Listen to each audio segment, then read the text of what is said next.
Este documentário é parte integrante do programa Inventários dos Patrimônios como instrumento para a investigação e compreensão dos nós que compõem a tessitura da rede das manifestações culturais do município do Rio Grande, que visa aproximar docentes, discentes, pesquisadores e gestores do campo do patrimônio e da educação com o objetivo de que estes possam refletir acerca das transformações culturais, sociais e ambientais ocorridas no município do Rio Grande na atualidade. A identificação de diferentes tipologias patrimoniais em cada município e, ao mesmo tempo, de diversas noções de patrimônios oriunda de cada uma das comunidades são imprescindíveis para a construção de práticas educativas e políticas públicas que visem a valorização e a preservação do legado histórico e cultural das mesmas.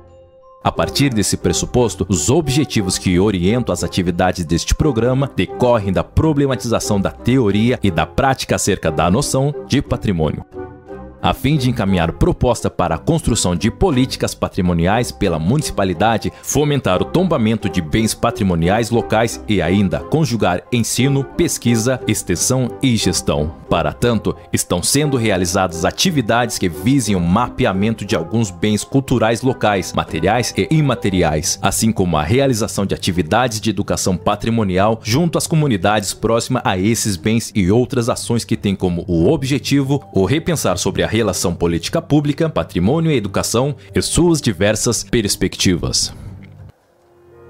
Capídia. Tradução: capela. Essas paredes de alvenaria foram construídas no ano de 1785 e hoje carregam uma história cheia de significados e de memórias.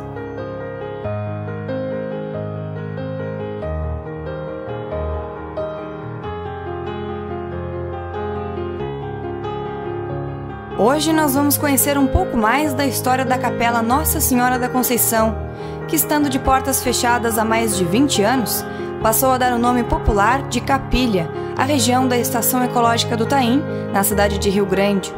A povoação do Taim teve início logo após a chegada de Silva Paz à cidade do Rio Grande. A capela, localizada às margens da Lagoa Mirim, é uma das primeiras edificações da fronteira sul do Brasil e foi construída no ano de 1785 com o nome de Capela São Pedro, para prestar serviços religiosos aos moradores e soldados de guarda, a serviço do tenente Faustino Correia, reconhecido como fundador da capela. Mas ao longo dessa pesquisa, outras informações e datas foram encontradas, como a de restauração da capela pelo comendador Domingos Faustino Correia, em 1844, e algumas hipóteses históricas, como a possível existência de uma guarda portuguesa no mesmo local, bem como a possível existência de uma capela anterior à que existe hoje no local.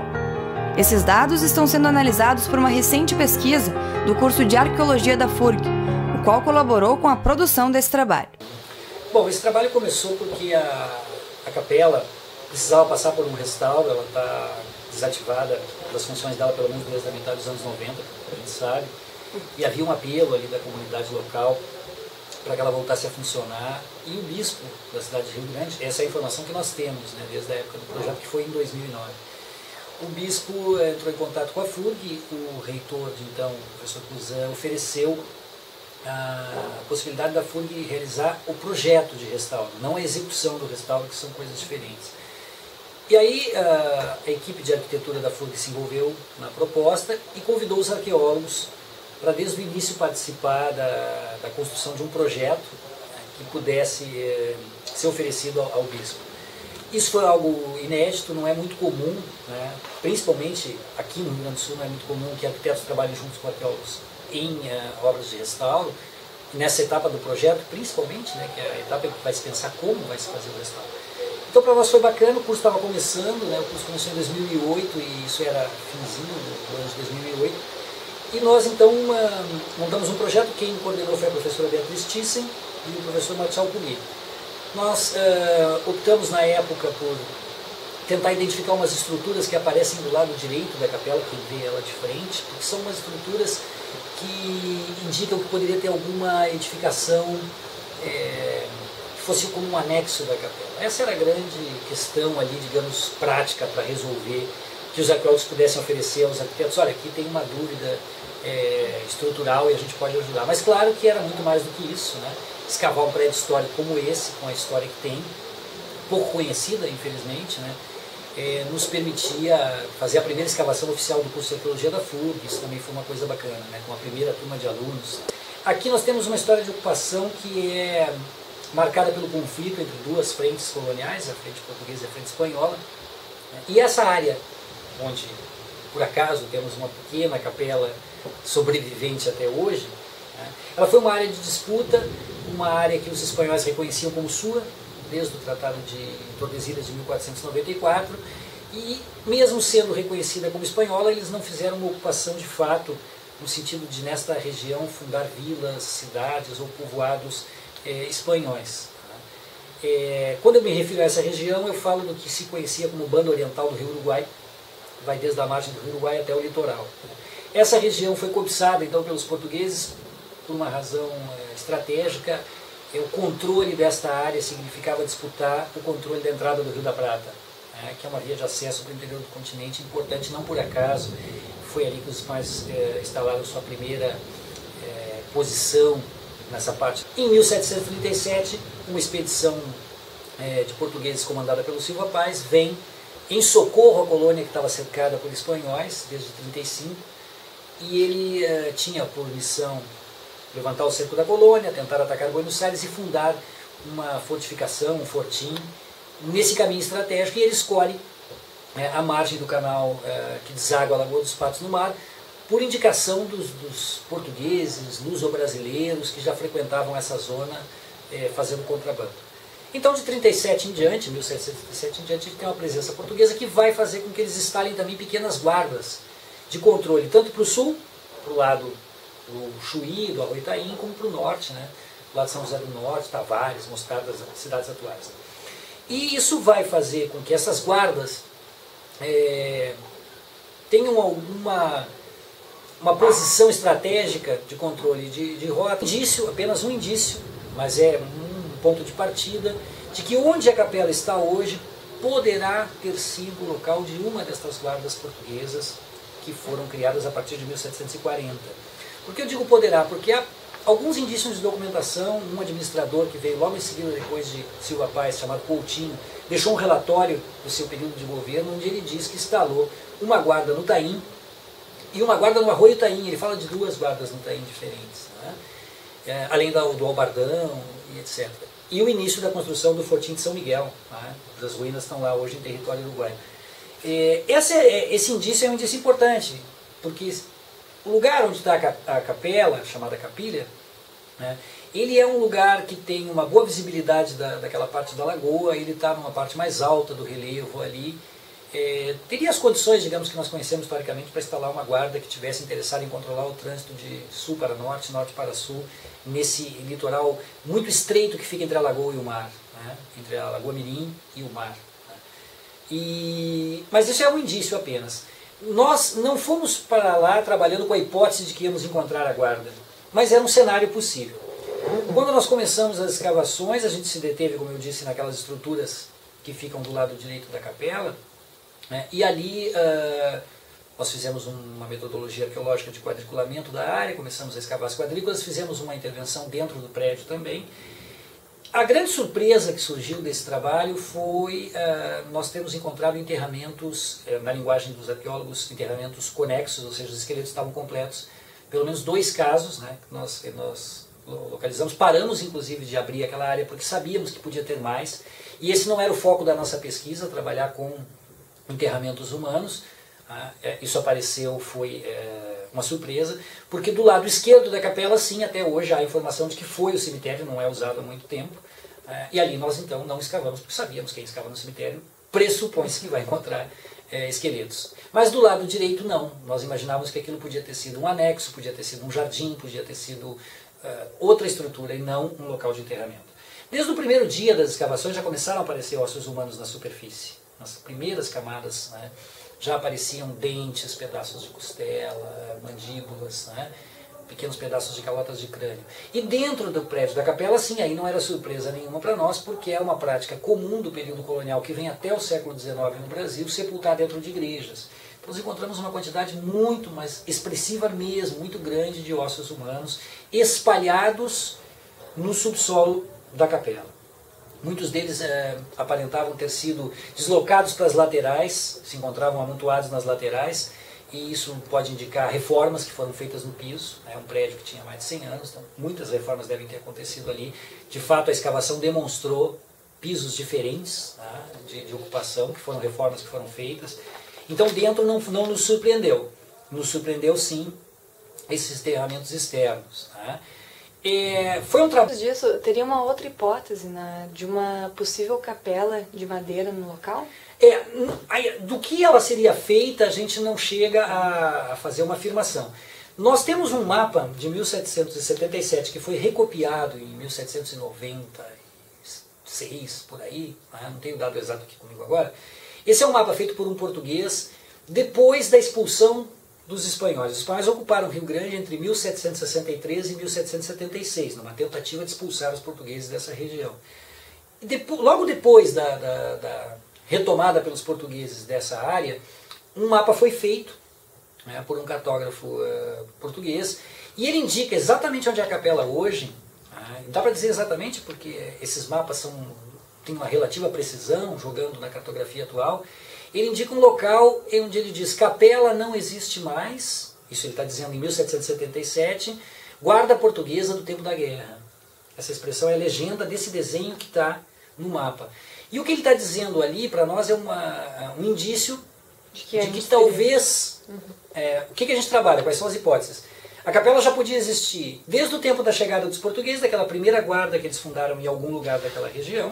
Ela podia existir do tempo da ocupação espanhola. Então os espanhóis, quando ocuparam, podem ter fundado uma capela ali.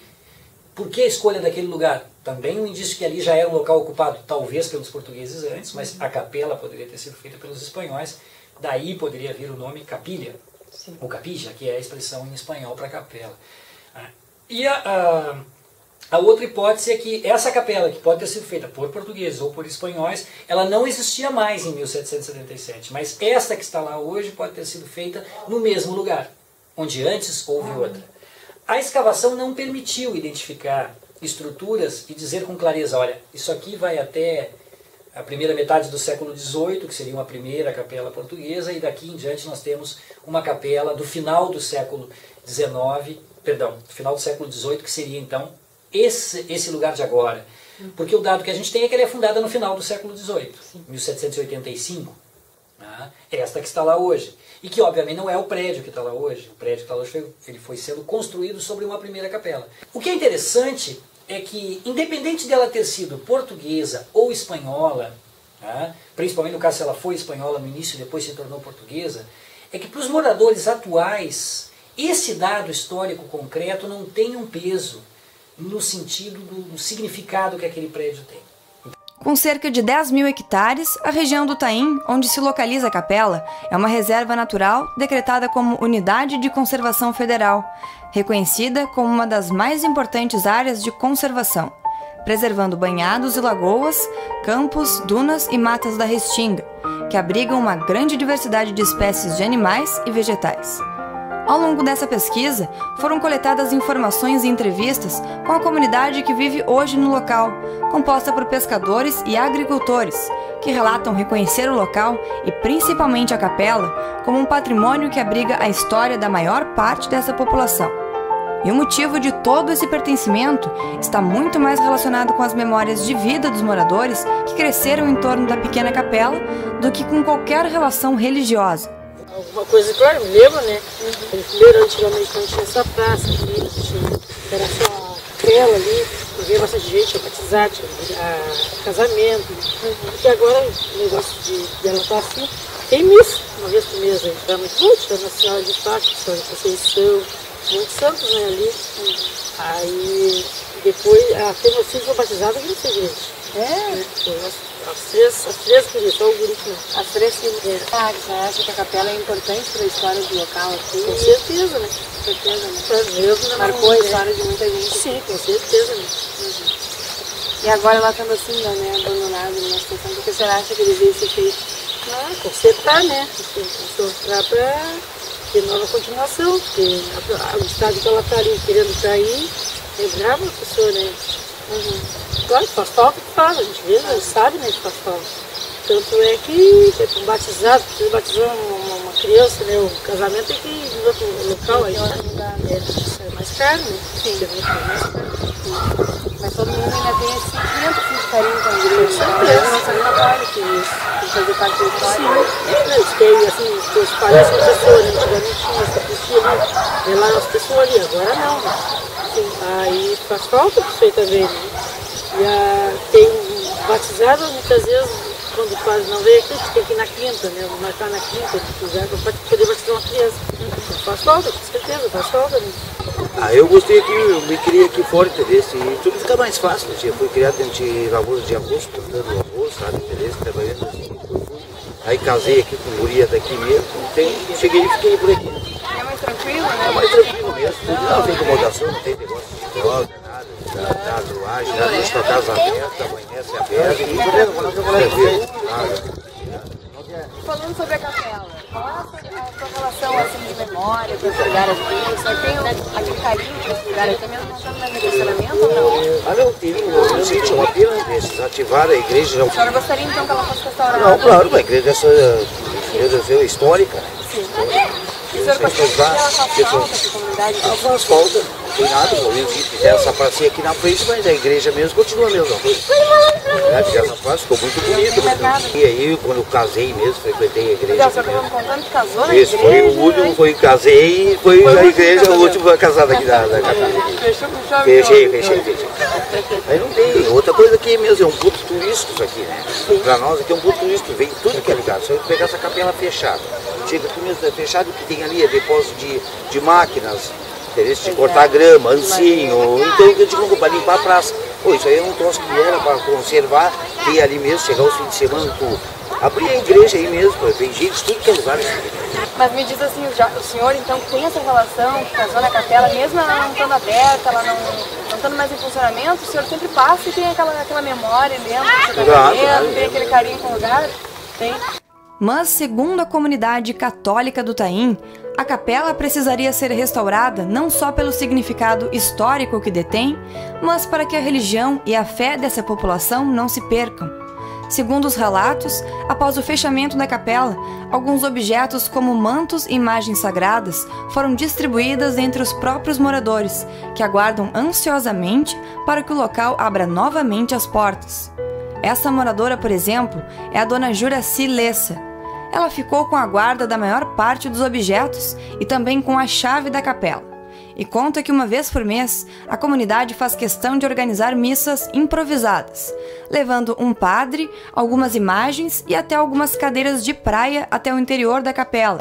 Eu acho que faz muita falta, porque enquanto ela não sai mesmo, tem as disputas que não vêm porque não tem igreja, as outras religiões estão entrando.